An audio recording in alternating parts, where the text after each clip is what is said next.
गांव के पास एक पुरानी हवेली थी जिसे लोग भूतिया हवेली कहते थे।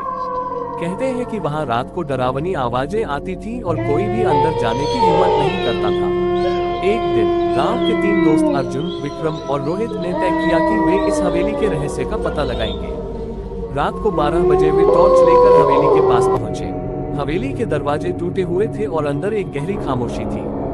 जैसे ही वे अंदर गए, फर्श पर बिखरी धूल पर किसी के पैरों के निशान दिखे। हवेली की दीवारों पर अजीब चित्र और खून के धब्बे थे। तभी हवा का एक तेज झोंका आया और एक दरवाजा अपने आप बंद हो गया। तीनों दोस्त डर गए, लेकिन हिम्मत जुटाकर आगे बढ़े।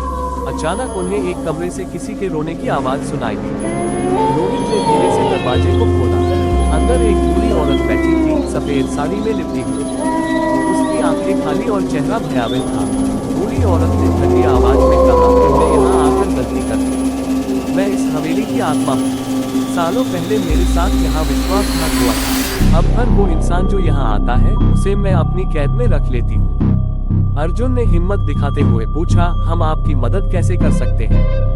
धूप ने कहा, "अगर तुम मेरी अस्थियां मंदिर के पास की नदी में प्रवाहित करोगे तो मैं मुक्त हो जाऊंगी।" अगली सुबह तीनों ने डरते हुए उसकी अस्थियां खोजी और मंदिर के पास की नदी में प्रवाहित कर दी।